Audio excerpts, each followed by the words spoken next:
morning. Apologies for standing behind the lectern, but I've just been scribbling a few notes listening to the presentations this morning. And I thought I would start by just having one or two reflections from what the speakers have said. We've heard some really, really positive things. So we heard from Sue, it's the right thing to do. The partners together in this, but we need to have very transparent conversations. And that the solutions must be Cumbrian. Powerful messages there. We heard from David a reinforcement of what Sue and Neil had said in his opening remarks. But this has got to be a whole system focus, and that we need to take the staff and the public with us. So some common themes beginning to emerge. I quite liked what David said, which was that the status quo is not an option for us. And I would reinforce that. It's really up to us locally and regionally, supporting you locally, to make a difference and to do something different. Staying as we are is not an option.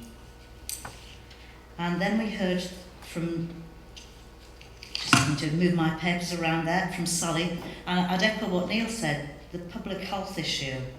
We need to get more upstream interventions. We need greater resilience from patients and the public alike. And more importantly, or equally importantly, we need to align and to integrate the opportunities for staff to work together so that patients can positively go through those pathways of care, moving in and out as they see fit in a joined up way. That's really, really important to us, and we shouldn't lose sight of that. And then if we come back to what Neil said, he said that the approach is ambitious, it's radical, and in some ways it's not 100% palatable. But if we treat each other with respect, if we recognise that everybody's got a contribution to make, then together we can find the solutions. And I think that's very, very positive. So it's on that positive note I want to move into my closing remarks, if I can, Neil. And I thought I'd just say something about my role and that of the regional tripartite. And I want to demonstrate that we are really joined up in the way that we're thinking. So perhaps, Richard, you might like to come and join me at the lectern and offer any comments as we're going along.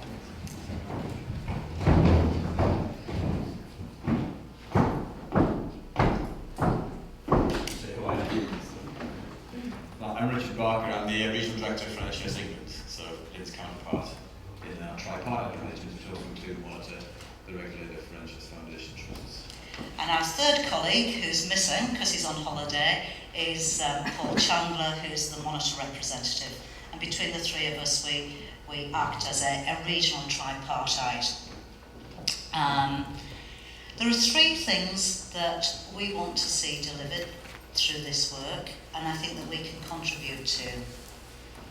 We want to coordinate, we want to integrate, and we want to communicate.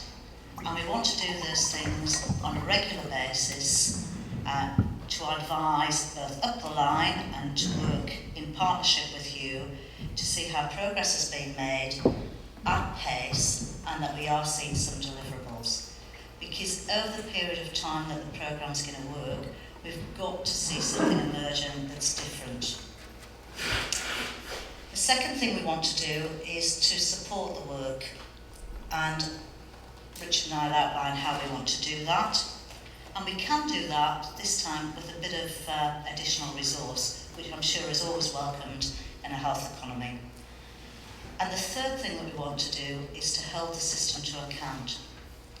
So this is not a supportive, it seems nice, let's talk about it, let's talk some more about it, and let's talk some more. It's about deliverables, and we working with you will hold you to account to make sure that's done. And again, Neil kept saying throughout his presentation, that's got to be done at pace. But hopefully we can do it in a way that means that we get the right outcome at the right time with the resources to support that.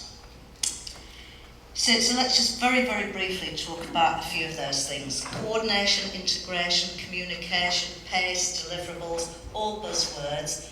But Richard, any thoughts on what you think that might mean to us? Well, I think it was partly picked up by Sarah in terms of the roles of organisations like the CQC, like NHS England, like Monitor, like Trust Development Authority. There are various regulators and various bodies that oversee services and service delivery in Cumbria. One of the difficulties that any struggling system has is trying to satisfy all those various masters. So what we're committed to do is try as far as possible to speak with one voice. So there's one plan for Cumbria, everybody knows what it is, and all the various regulators and oversight bodies trying to fall in alongside that plan. And that might mean individual regulators doing something slightly different in Cumbria. Neil's point about freedoms earlier on. But if we can do that, that leaves the space, hopefully, for people to really get on with the job and get things right. So that's quite a task for us, and we're very happy to be challenged on that when we get that wrong. I know certainly healthcare leaders will be doing that, and no doubt local authority too, when we start getting in the way of good progress. The second thing we said we'd do is we'd support the programme, and it's really important that, as well as the challenge, we offer the support. And we do have some resources to bring to bear to the programme, and we can use those in an effective way.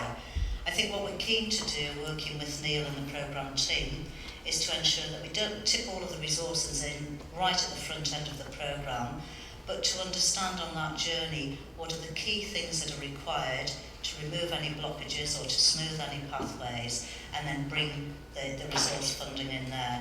We will make sure that whatever is available to us from the central pot, that we get that allocation and we use it in Cumbria. And then the third thing that we want to do, as I say, is to hold the system to account. We'll be held to account, and we want to share that accountability with you. Any thoughts on that, Richard? I think just repeat what you said earlier on, really. I don't want that to sound like the sort of hard, cold edge of system oversight and accountability, but we're doing this to get it right this time, and we do need to get it right for the patients, the public, the taxpayers, etc., and therefore we'll be keeping a very close eye on progress with quarterly milestones. When we get the plan, as Neil's described as number one of the 6 objectives, we need to see that plan is seen through. So alongside the support and trying not to confuse the system with trying to report to various different regulators, we're also there to make sure that services are delivered and improvements are delivered. So we'll be doing that too.